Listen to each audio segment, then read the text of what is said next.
தேர்தல் முடிவடைந்து 2 வாரங்களில் காத்திருக்கும் நற்செய்தி. தமிழ் பொது வேட்பாளர் குறித்து தனது கருத்தை கூறிய அனுர ஆட்சிக்கு வந்தால் 6 மாதங்களில் ஓட நேரிடும். ரிஷாட் பதியுதீன். தென்னிலங்கை தலைவர்களை நம்பி தோல்வியடைந்த இனமே நாம். ஸ்ரீதரன் கவலை. உதயநிதிக்கு பிறகு இன்ப நிதி என தெரிந்ததுதான். துணை முதலமைச்சர் பதவி குறித்து சீமான் காட்டம். ஜஸ்டின் ட்ரூடோவுக்கு மீண்டும் ஒரு அடி. அடுத்த தொகுதியையும் இழந்தது ட்ரூடோ கட்சி. முறைப்பாடுகள் தொடர்பில் தேர்தல் ஆணைக்குழு வெளியிட்டுள்ள அறிவிப்பு. இறுதி நேர சிறப்பு நேர்காணலில் ரணில் பகிரங்க எச்சரிக்கை.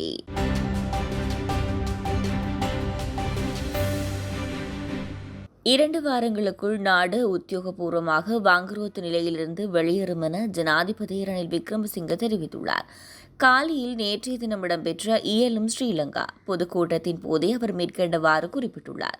தொடர்ந்தும் அவர் அங்கு தெரிவித்துள்ளதாவது: IMF, உலக வங்கி, ஆசிய அபிவிருத்தி வங்கி ஆகியவற்றுடன் நான் கலந்துரையாடினேன். எங்களை போன்ற நடுத்தர வருமானம் கொண்ட நாட்டுக்கு ஏற்ற ஒரு ஒப்பந்தத்தை எட்டினோம். இப்போது வங்குரோத்து நிலையை அகற்ற 3வது குழுவுடன் ஒப்பந்தம் செய்ய வேண்டும். அந்த தனியார் பங்குகளும் நாளைக்குள் முடிவடையும். நான் இந்த நாட்டின் வங்குரோத்து நிலையை நீக்கும் அதிகாரப்பூர்வ நிலையை அடைந்து விட்டேன். இந்த விடயங்களை மாற்ற மாட்டோம் என IMF மேலாண்மை இயக்குநர் கூறினார்.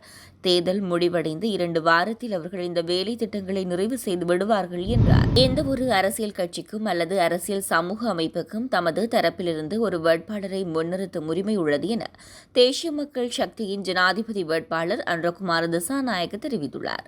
தனியார் தொலைக்காட்சி நிகழ்ச்சி ஒன்றில் கலந்து கொண்ட அன்றகுமாரவிடம் தமிழ் பொது வேட்பாளர் குறித்து எழுப்பப்பட்ட கேள்விக்கு அவர் இவ்வாறு பதிலளித்துள்ளார்.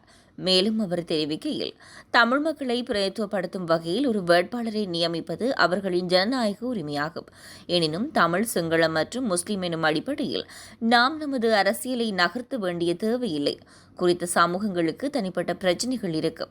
தெற்கிலிருந்து உருவான எந்த ஒரு அரசாங்கமும் இதுவரை காலமும் அவர்களின் குறைகளை நிவர்த்தி செய்யாததால் பொது வேட்பாளர் என்ற விடயத்தில் ஊடாக கவனத்தை ஈர்க்க அவர்கள் தீர்மானித்திருக்கலாம். இருப்பினும் நாம் பெருமைவாத அரசியலை விடுத்து அனைவரும் ஒன்றிணைந்த அரசியலை முன்னகர்த்த வேண்டும். அனுர ஆட்சிக்கு வந்தால் 6 மாதங்களில் ஓட நேரிடும் என அகில இலங்கை மக்கள் காங்கிரஸ் தலைவரும் நாடாளுமன்ற உறுப்பினருமான ரிஷாட் பதியுதீன் தெரிவித்துள்ளார்.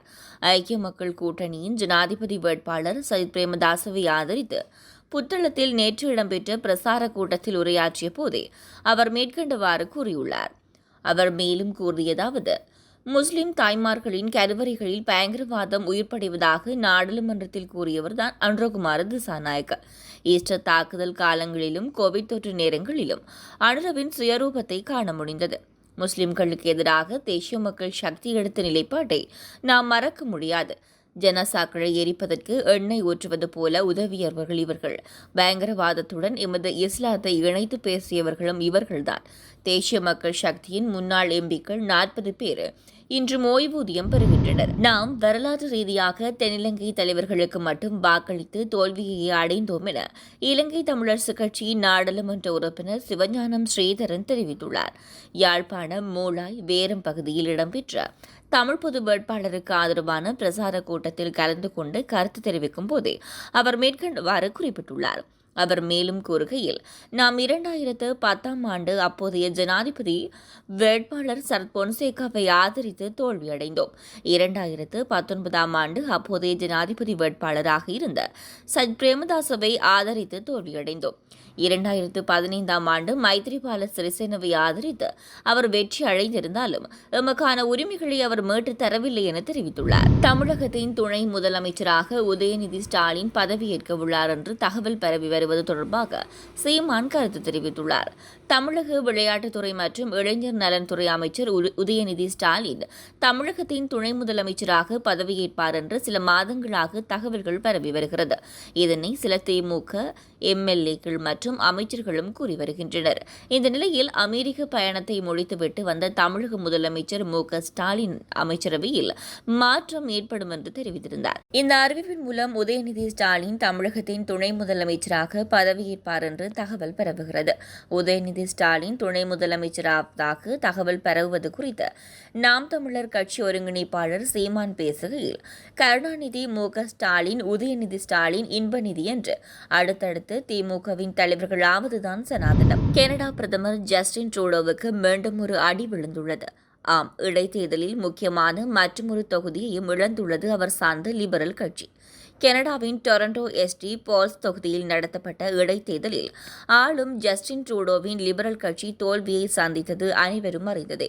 கன்சர்வேட்டிவ் கட்சி வேட்பாளரான டான் ஸ்டீவார்ட் லிபரல் கட்சியின் கோட்டை என கருதப்படும் அத்தொகுதியிலேயே லிபரல் கட்சி வேட்பாளரான லெஸ்லி சர்ச் என்பவரை 590 வாக்குகள் வித்தியாசத்தில் தோல்வியடையச் செய்தார். டான் ஸ்டீவார்ட்டின் வெற்றி லிபரல் கட்சிக்கு பெரும் அதிர்ச்சி அளித்தது. காரணம் 30 ஆண்டுகளாக அத்தொகுதி லிபரல் வசம் இருந்த நிலையில் கன்சர்வேட்டிவ் கட்சியினர் டொரண்டோ எஸ்ட் பால்ஸ் தொகுதியை கைப்பற்றியுள்ளார்கள். இந்த நிலையில் மொன்ட்ரியலில் உள்ள லாசெலே எம்வார்ட் வேர்டூன் தொகுதியில் நடைபெற்ற இடைத்தேர்தலிலும் ட்ரூடோவின் லிபரல் கட்சி தோல்வியை சந்தித்துள்ளது. ஜனாதிபதி தேர்தலுடன் தொடர்புடைய முறைப்பாடுகளின் எண்ணிக்கை தொடர்ந்து அதிகரித்துள்ளதாக தேர்தல் ஆணைக்குழு அறிவித்துள்ளது. கடந்த 24 மணி நேரத்தில் 156 முறைப்பாடுகள் முன்வைக்கப்பட்டுள்ளதாகவும் அறிவிக்கப்பட்டுள்ளது. அந்த வகையில் ஜூலை 31ஆம் தேதியிலிருந்து செப்டம்பர் 17ஆம் தேதி வரை 4737 ஆக முறைப்பாடுகளின் எண்ணிக்கை அதிகரித்துள்ளன. இந்த காலப்பகுதியில் தேர்தல் வன்முறைகள் தொடர்பில் 31 முறைப்பாடுகள் பதிவு செய்யப்பட்டுள்ளதாக தேர்தல்கள் ஆணைக்குழு தெரிவித்துள்ளது. இதேவேளை 1438 முறைப்பாடுகள் தேசிய தேர்தல் முறைப்பாட்டு முகாமைத்துவ நிலையத்துக்கும் 3299 முறைப்பாடுகள் மாவட்ட தேர்தல் முறைப்பாட்டு முகாமைத்துவ நிலையத்துக்கும் கிடைத்துள்ளன. இதுவரையில் கிடைக்கப்பெற்ற ஜனாதிபதி தேர்தலுடன் தொடர்புடைய 4209 முறைப்பாடுகள் தொடர்பில் தீர்வு கண்டுள்ளதாக தேர்தல் ஆணைக்குழு தெரிவித்துள்ளது. எஞ்சிய 528 முறைப்பாடுகள் தொடர்பில் நடவடிக்கை எடுக்கப்பட்டு வருவதாகவும் ஆணைக்குழு அறிவித்துள்ளது. மாலைதீவு பொருளாதார ரீதியாக சற்று மோசமான நிலைமையில் இருப்பதால் அங்கு வேலை செய்யும் இலங்கையர்கள் குறைந்தது 10,000 பேராவது மீண்டும் இலங்கைக்கு வர வேண்டியிருக்கும் என ஜனாதிபதி ரணில் விக்ரமசிங்க தெரிவித்துள்ளார். ஜனாதிபதி ரணில் விக்ரமசிங்கே இன்றைய தினம் ஊடகவியலாளர்களுடன் ஒரு சிறப்பு நேர்காணலில் கலந்து கொண்ட போதே இவ்வாறு கூறியுள்ளார். மேலும் அவர் குறிப்பிடுகையில், மாலைதீவு சற்று மோசமான நிலையில்தான் உள்ளது. எனினும் இவ்வாரத்துக்குள் நிதியை பெற்றுக்கொள்ள அந்நாடு முயற்சிக்கிறது. அந்நாட்டின் நிதியமைச்சர் இங்கு வந்து எமது உதவியை கோரியுள்ளார். அங்கு ஏதும் பிரச்சினை ஏற்பட்டால் அங்கு வேலை செய்ய 30 தொடக்கம் 40,000 இலங்கையர்களுக்கு பாதிப்பாக அமையும். குறைந்தது 10,000 பேராவது மீண்டும் இலங்கைக்கு வர வேண்டியிருக்கும்.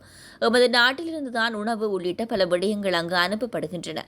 அது இல்லாது போகும். அத்தோடு மாலைதீவுக்கு வருகை தரும் சுற்றுலா பயணிகள் இங்கே வருவதை தவிர்க்கின்றார்கள். அவர்கள் இங்கே வந்துவிட்டு மாலைதீவுக்கு செல்வதில்லை. எனவே இதுவும் பாதிக்கப்படலாம்.